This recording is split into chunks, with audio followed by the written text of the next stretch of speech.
Sjonny W. was born in Emmerich, Germany, to a German father and Dutch mother. At the age of 2, he moved with his mother to Amsterdam. His early years were marked by instability, as his mother remarried twice. After being convicted of arson, Sjonny was sent to an institution in Amersfoort. He struggled in school, eventually becoming a house painter and roofer. But his business failed, and his life began to unravel. In public, Sjonny W. was charming, socializing regularly in Amsterdam's Rembrandt Square. He often associated with individuals who were struggling with addiction and engaged in transactional relationships. Sjonny himself indulged in alcohol and illicit substances. However, behind closed doors, he was a different man. A partner prone to aggression if things didn't go his way. On April 27, 2003, the body of 26-year-old Monique Roossien was found by a photographer near the Ut-Dammedik. She had been missing since the day before. Monique, who had a history of substance abuse, had suffered severe injuries. Her body was found unclothed, suggesting it had been moved after her death. She had last been seen in Rembrandt Square the night before. At the time, the investigation yielded little evidence beyond a DNA trace belonging to Sjonny W. But because of Monique's lifestyle, this discovery didn't lead to an immediate arrest. A year later, another tragedy struck. On November 15, 2004, the remains of 30-year-old Mirela Mos, a Romanian woman, were found in garbage bags scattered across the southeast area of Amsterdam. Mirela had been in a relationship with Sjonny at the time of her disappearance. He even appeared on Dutch television, denying involvement. On the night of February 13, 2011, Sabrina Oosterbeek, Stephanie Blyde, and Sjonny W. spent the evening together, socializing and engaging in illicit activities. After several hours, Sabrina left in the early hours of the morning to return home, leaving Stephanie alone with Sjonny. That was the last time anyone saw her. Stephanie Blyde had told her husband she was going to pick up medication at Weesper Square and then visit a friend in the Bijlmer area, in the southeast of Amsterdam. At 28 years old, Stephanie left her home in Amsterdam's De Pijper neighborhood for what would be the last time. Originally from Germany, she had been living in Amsterdam since 2005, supporting herself through various means. Stephanie was raised by her aunt, Heidi Kopp, as her mother struggled with addiction. Unfortunately, Stephanie herself developed similar struggles at a young age. Sadly, Stephanie's body has never been found. Her friend, Sabrina Oosterbeek, reported her missing, but her concerns weren't taken seriously at first. Since Stephanie had visited Sjonny W. the day before her disappearance, investigators eventually questioned him several times about the case. Despite being pressed for answers, he repeatedly denied any involvement. The police were unable to find evidence linking him to her disappearance.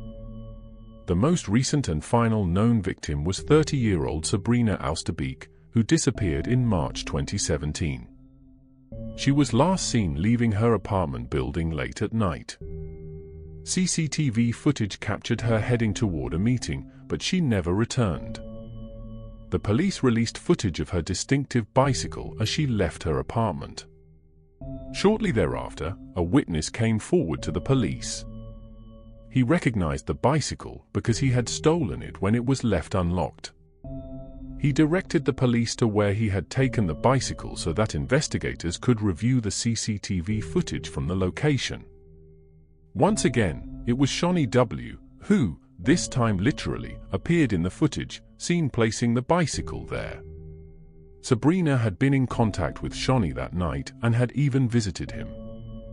Shortly after her disappearance, investigators brought search dogs to a garbage site near his home. Despite extensive searches, Sabrina's body was never found. On June 27, 2017, Sjonny W. was arrested in connection to Sabrina's disappearance. By this time, Cold case teams had reopened the investigation into Monique Roussien's case, thanks to new DNA evidence. Remarkably, in 2017, a cold case team succeeded in analyzing sand particles found in Mirela Mos' car. The results were astonishing. Lab technicians discovered traces of blood belonging to Monique Roossien, who had lost her life 15 months earlier. It was becoming clear that Sjonny was tied to more than just one disappearance.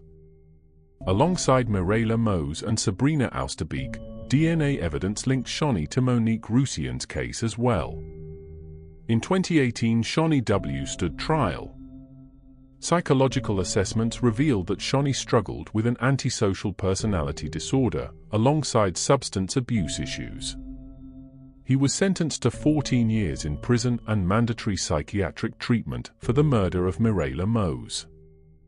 However, he was initially acquitted of the cases involving Monique and Sabrina due to insufficient evidence.